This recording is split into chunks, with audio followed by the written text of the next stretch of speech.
শ্রেষ্ঠ ধর্ম কি? ইসলাম। আমরা এতদিন তাই জানি না, কিন্তু কোরআন হাকিমের ভিতরে আল্লাহ এইভাবে দেন নাই, ইসলামটাকে শ্রেষ্ঠ ধর্ম বলে দেন নাই। কারণ আল্লাহ রাব্বুল আলামিন কোরআনে হাকিমের ভিতরে বলে দিয়েছেন, ইন্নাদ দীনা ইনদাল্লাহিল ইসলাম। পড়েন সুবহানাল্লাহ।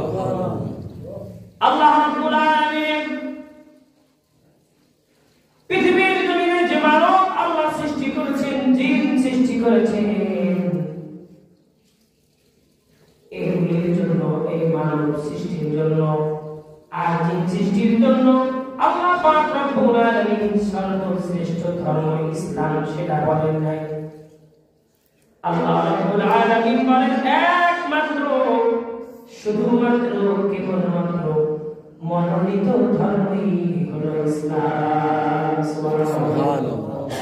তার অর্থ হলো এখানে শ্রেষ্ঠ ধর্ম ইসলাম বলা যাবে না। শ্রেষ্ঠ ধর্ম ইসলাম যদি আপনি বলেন, তাহলে ওটার ভিতরে অন্য অন্য ধর্ম সত্য বলে মনে হবে। কথা বলেন ঠিক কিনা? যখনই আপনি বলবেন শ্রেষ্ঠ ধর্ম ইসলাম, তার অর্থ বোঝাবে আরো সত্য ধর্ম আছে। কথা বলেন ঠিক কিনা?